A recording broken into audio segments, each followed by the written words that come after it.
관한 말씀입니다.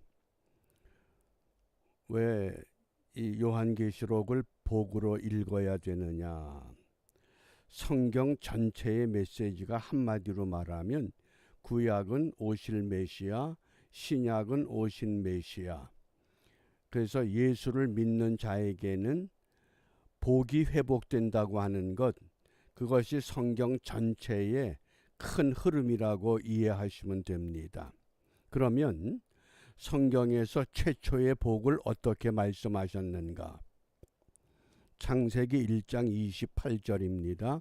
하나님이 그들에게 복을 주시며 그들에게 이르시되, 여기 5가지로 구체적인 복을 말씀합니다. 생육하고 번성하여 땅에 충만하라, 땅을 정복하라, 바다의 고기와 공중의 새와 땅에 움직이는 모든 생물을 다스리라 하시니라.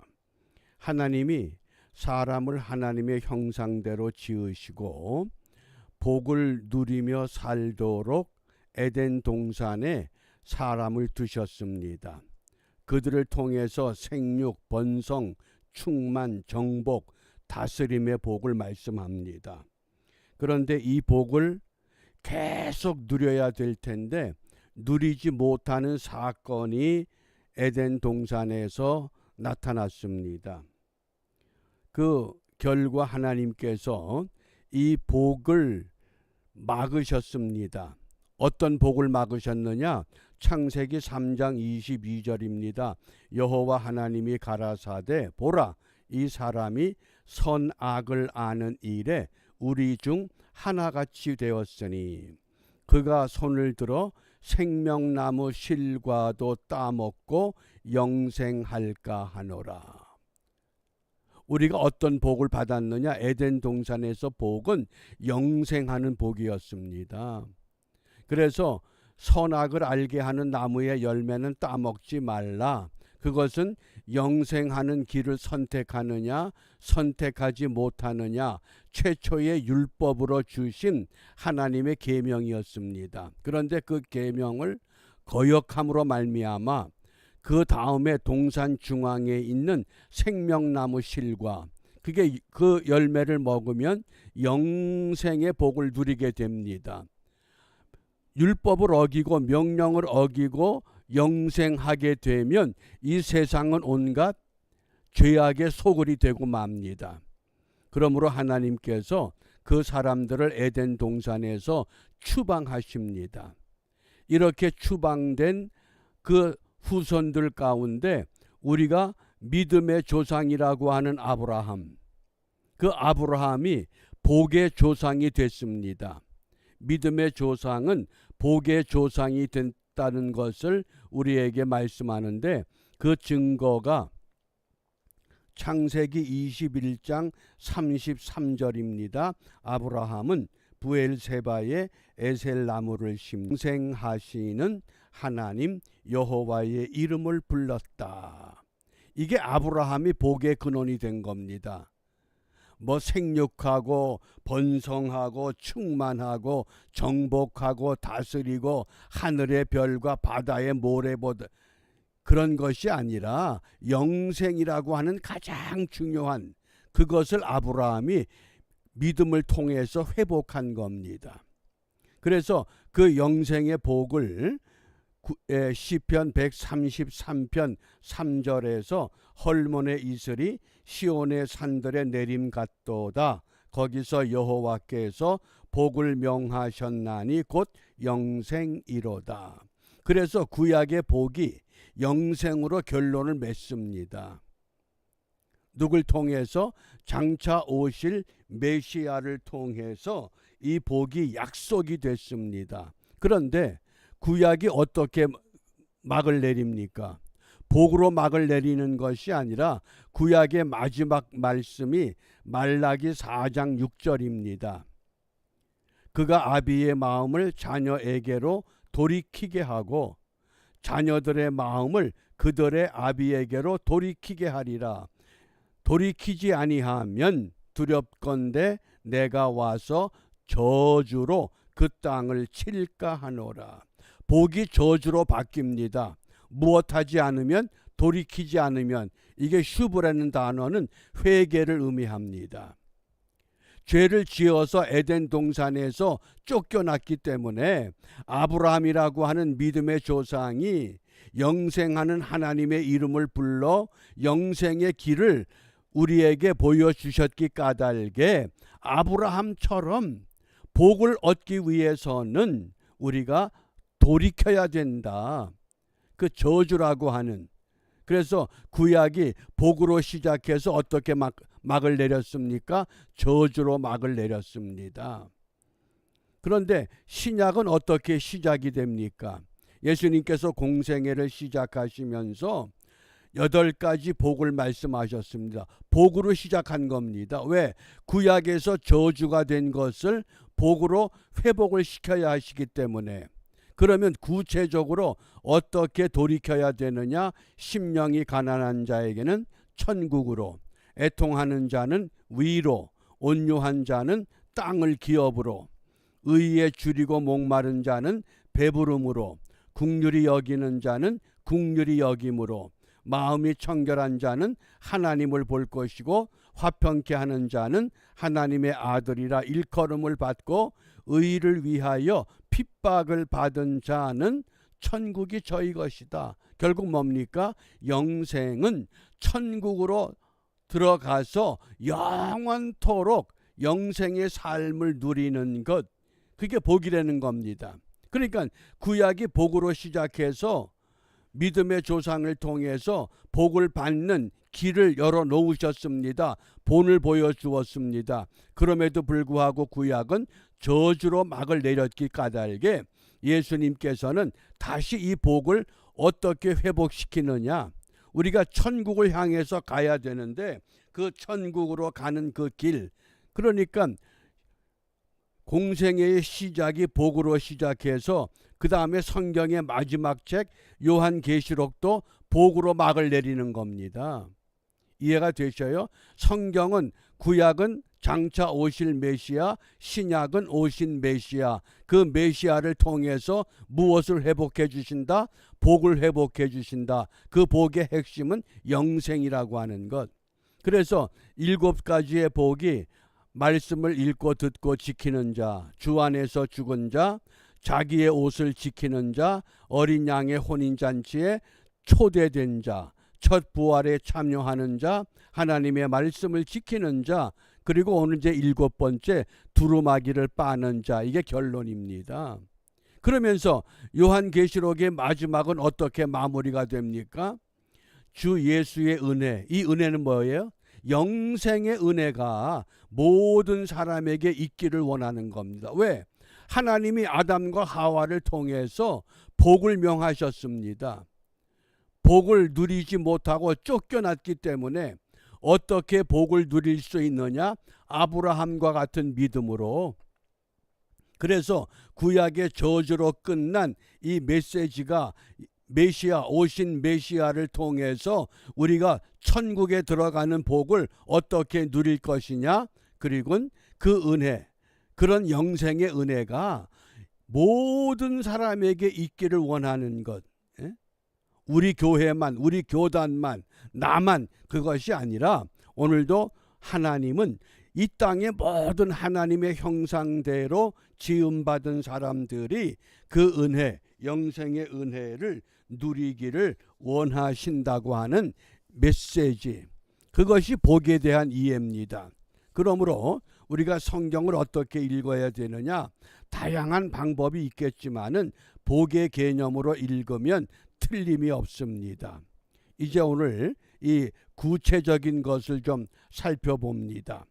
오늘 7번째 복이 요한계시록 22장 14절입니다. 함께 읽습니다. 그 두루마기를 빠는 자들은 복이 있으니 이는 저희가 생명나무에 나아가며 문들을 통하여 성에 들어갈 권세를 얻으려 함이로다. 아멘. 생명나무가 어떤 나무라 그랬습니까? 그 열매를 따먹으면 영생하는 나무입니다. 그래서 두루마기를 세탁하는 사람이 복이 있다. 이때 두루마기라는 단어가 스토레 그러는데, 이 요한계시록을 읽다 보면 옷에 대한 용어가 4가지가 나옵니다. 근데 이 두루마기는 스토레, 그래서 우리가 이 성가대 가운처럼 길게 늘어진 결혼식장에 신부가 입는 드레스처럼 길게 끌리는 옷을 말하는 겁니다. 그런데 여기 오늘 그 두루마기를 빠는 자, 이거는 현재형입니다. 그리고 두루마기를 지금 빨아야지, 가톨릭에서는 죽은 사람을 위해서 기도하면 그들이 낙원으로 옮겨진다고까지 얘기를 합니다. 그건 도저히 납득이 안 되는 가르침입니다. 여기 빤다고 하는 것은 지금 내가 생전에 내가 살아있을 때, 그래서 현재형을 썼습니다. 두루마기를 빠는 자들은 복이 있으니 이는 저희가 생명나무에 나가며, 생명나무 영생의 은혜, 영생의 복을 우리가 받으며 문을 통하여, 문은 누굽니까? 예수님이 영생의 길로 들어가는 문이라 그래. 나는 양의 문이다 그랬습니다. 그래서 성에 들어갈 권세를 얻게 된다. 요한계시록 마지막에 새 하늘과 새 땅이 도래할 때 그것에 들어갈 수 있는 자격, 그것이 두루마기를 빠는 자 그랬습니다. 그러면 이 두루마기를 어떻게 말씀을 하느냐? 요한계시록 6장 11절에 보면, 요한계시록을 읽다 보면 두루마기, 흰 두루마기, 흰 옷, 이렇게 반복돼서 사용이 됩니다. 오늘 흰 두루마기와 흰 옷에 대한 개념을 정확히 이해하시기 바랍니다.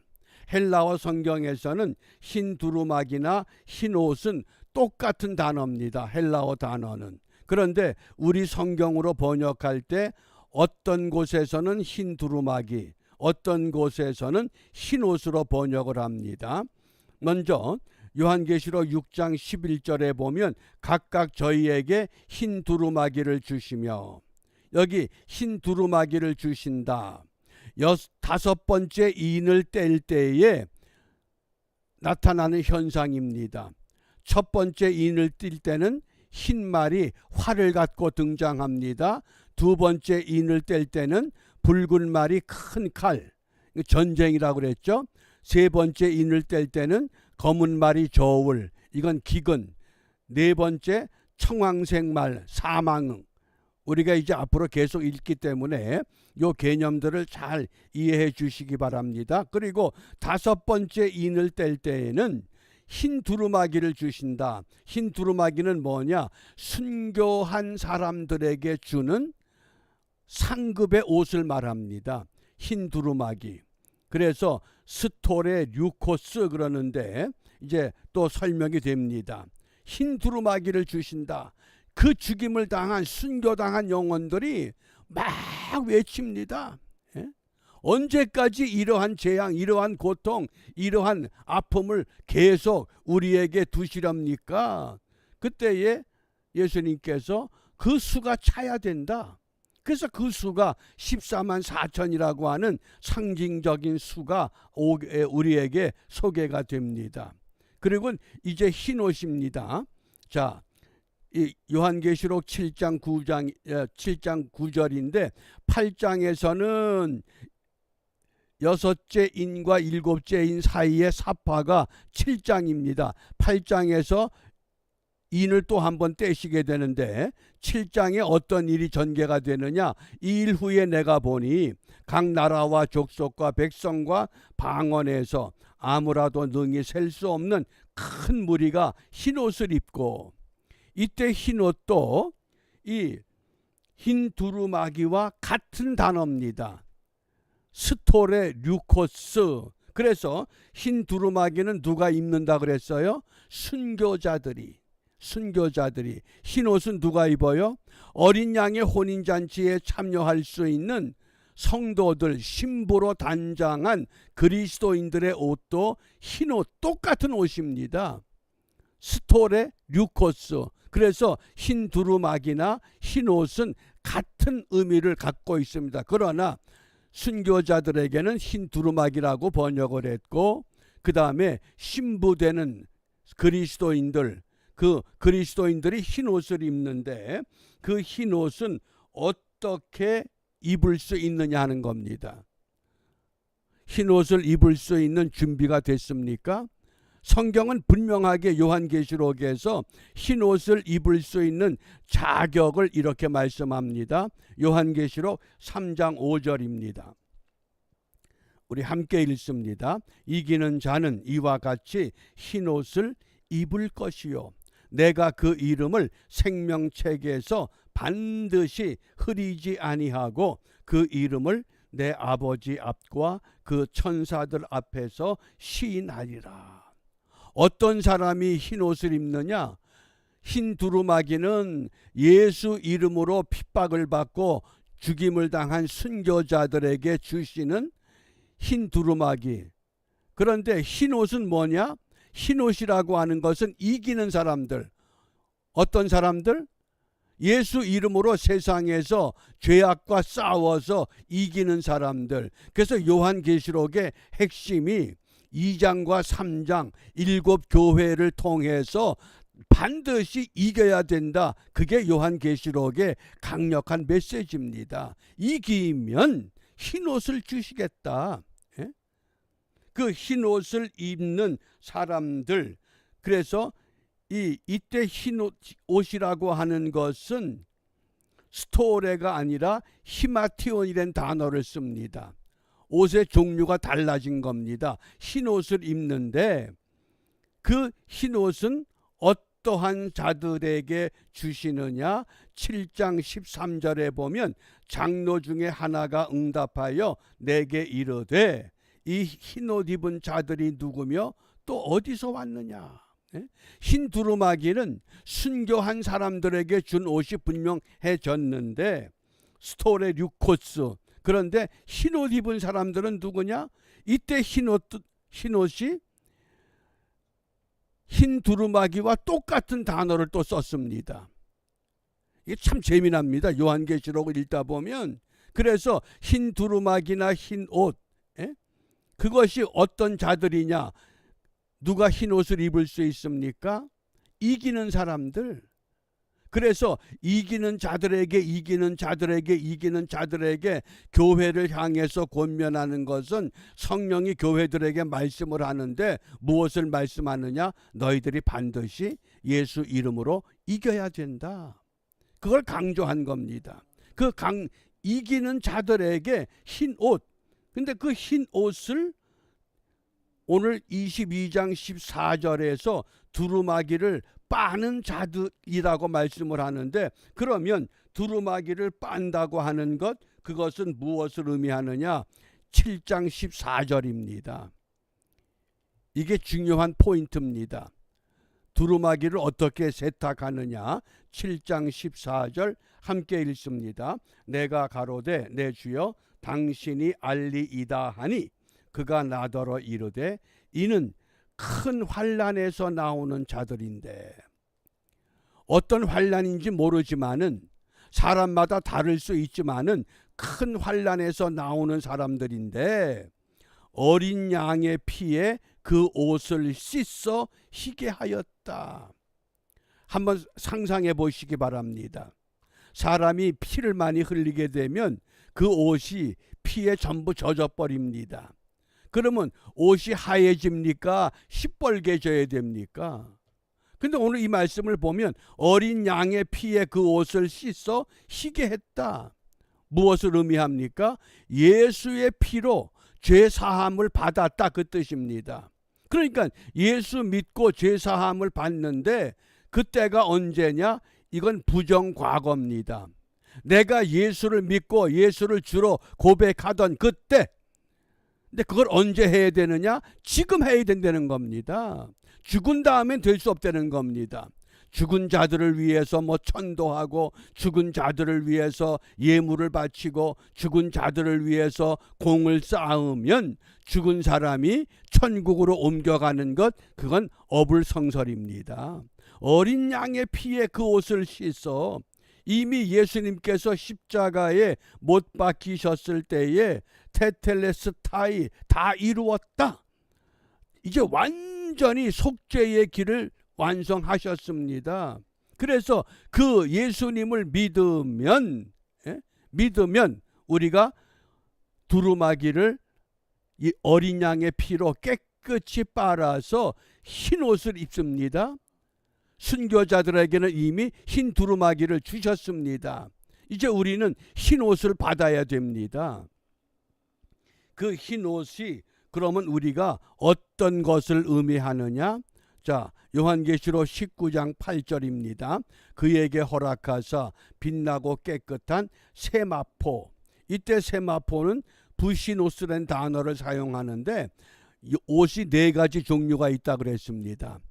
두루마기, 또 옷, 세마포 이런데 결국은 같은 맥락입니다. 다만 흰 두루마기는 순교한 사람들에게, 흰 옷은 예수를 구주로 영접하고 신랑 되신 예수님을 맞이할 신부가 된 사람들, 그들이 바로 흰 옷을 입습니다. 그런데 흰 옷을 입은 사람들은 어떻게 살아야 되느냐? 세마포는 성도들의 옳은 행실이로다. 올바르게 살려는 겁니다. 그게 오늘 이 시대에 우리 그리스도인들의 중요한 과업입니다. 세상은 어떻게 흘러가든 세상 따라 흘러가지 말고 우리는, 교회는 옳은 길로 옳은 행실을 따라서 가야 된다고 분명히 말씀하신 겁니다. 그게 두루마기를 빠는 자들에게 약속된 복이라고 하는 것을 말씀합니다. 그래서 이제 결론을 맺습니다.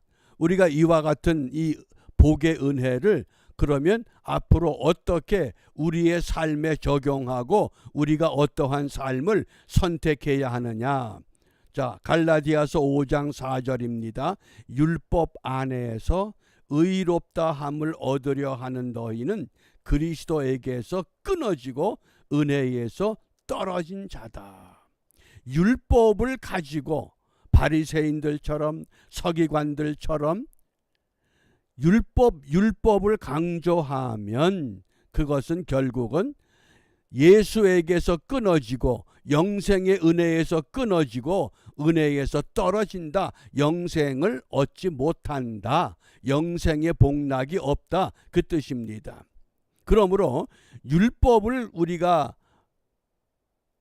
하나님의 백성들에게 주신 것은 율법을 통해서 하나님과 하나님의 백성의 관계를 이어가기 위한 하나님의 은총이었습니다. 그런데 율법을 다 지키질 못합니다. 그러므로 갈라디아서 2장 16절입니다. 사람이 의롭게 되는 것은 율법의 행위에서 난 것이 아니요 오직 예수 그리스도를 믿음으로 말미암는 줄 아는 거로. 아멘입니까? 우리가 의롭게 되는 것, 세마포의 올바른 행실을 하기 위해서 흰옷을 입게 되는 것은 율법 따라 사는 것이 아니다. 아브라함을 의롭다 한 건 뭡니까? 아브라함이 하나님을 믿었기 때문에 예수 그리스도를 믿음으로 말미암는 줄 아는 거로 우리도 그리스도 예수를 믿나니 이는 우리가 율법의 행위에서 아니고 그리스도를 믿음으로써 의롭다 함을 얻으려 함이다. 예수를 믿어야만 의롭다 함을 얻는다.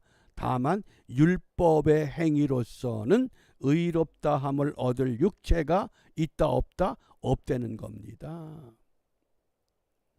그래서 이제 우리 삶의 적용에 두 가지 성구를 드립니다. 첫 번째, 그럼 이제 우리가 어떻게 살아야 되느냐? 우리가 흰 옷을 받기 위해서 로마서 14장 8절입니다. 다 같이 읽습니다. 우리가 살아도 주를 위하여 살고 죽어도 주를 위하여 죽나니 그러므로 사나 죽으나 우리가 주의 것이로라. 우리가 살아도 주를 위하여 살고 죽어도 주를 위하여 죽나니 그러므로 사나 죽으나 우리가 주의 것이로라. 그러면 주의 것이 되기 위해서는 어떠한 삶을 우리가 선택해야 됩니까? 이게 결론입니다. 요한복음 17장 3절입니다. 영생은 이 복이죠. 영생의 복은 곧 유일하신 참 하나님과 그의 보내신 자 예수 그리스도를 아는 것이니이다. 이때 안다는 것은 지적으로 아는 것이 아니라 내가 삶을 통해서 체험적으로 예수님을 만났기 때문에 아는 것을 의미합니다. 그래서 이걸 신약 성경에서는 기노스코라는 단어를 쓰는데, 내가 정말 예수님을 만났느냐, 예수님을 만나봤느냐, 내 일생일대에 정말 내가 예수님을 어떻게 만났는지 우리 각자의 분명한 고백을 갖고 이제는 살아도 주를 위해서 죽어도 주를 위해서 이 믿음의 길에 승리하는 우리 모두가 되시기를 바랍니다. 그러므로 이제 결론을 맺습니다. 성경은 복에 관한 예언의 말씀입니다. 구약의 복은 영생으로 결론을 내렸습니다. 그 영생을 얻은 사람은 아브라함입니다. 왜? 영생하는 하나님의 이름을 불렀습니다. 그럼에도 불구하고 수많은 구약의 백성들이 말라기 4장 6절에 복을 얻지 못하고 그 땅이 저주를 받습니다. 어떤 저주를 받았습니까? 예루살렘이 무너지고 AD 70년 로마 디도 장군에 의해서 완전히 유대인들은 산산 천지사방으로 흩어졌습니다. 그리고는 1948년 기적적으로 다시 이스라엘을 세웠습니다. 지금 세워진 이스라엘, 그런데 아직도 예수님을 영접하지 않은 유대인들이 너무 많습니다. 그렇기 때문에 우리 이 선교학에서 마지막 우리의 선교지는 어디로 가야 되느냐? 백투더 예루살렘이라고 하는 겁니다. 예루살렘에 하나님의 백성들이 영생의 은혜를 누릴 수 있는 이 사역을 위해서, 또 그 일을 위해서 기도해야 된다. 그러니까 예수님께서 저주로 끝난 구약의 메시지를 복으로 개념을 바꾸셨습니다. 심령이 가난한 자가 천국이 저희 것이다. 그 천국을 위해서 요한계시록의 결론이 뭡니까? 예수 이름으로 이기는 교회가 되라. 예수 이름으로 이기는 믿음의 사람이 되라. 그러면 너희들이 영생의 복을 누리게 된다. 그러면서 이런 은혜가 모든 사람들에게 있어야 되겠다. 그게 요한계시록의 결론입니다. 그 중간에 인과 나팔과 대접, 그거는 어떤 흐름의 과정에 하나의 변화무쌍한 세상살이를 말씀합니다. 가장 중요한 것은 교회는 반드시 이기는 자들을 세워야 된다. 이기는 자들을 가르쳐야 된다. 이기는 자들을 만들어내야 된다. 그게 요한계시록의 핵심적인 메시지라고 하겠습니다. 기도합니다. 역사의 주인 되시는 아버지 하나님, 하나님의 말씀은 하나님의 형상대로 지음받은 이 땅의 모든 사람들이 예수를 구세주로 믿고 영생의 복을 누리는 것이라고 분명히 말씀하셨습니다. 비옵기는 먼저 예수를 믿는 저희들이 이러한 은혜에 깊이 참여할 수 있도록 우리의 심령을 새롭게 하여 주시고 우리의 영과 혼과 육을 거듭나게 하셔서 이 세상 어디를 가든지 나를 통해서 영생의 은혜, 영생의 복이 흘러 넘쳐 이 땅을 적시는 일에 성공하는 우리 모두가 되도록 축복하여 주시옵소서. 예수님 이름으로 기도합니다. 아멘.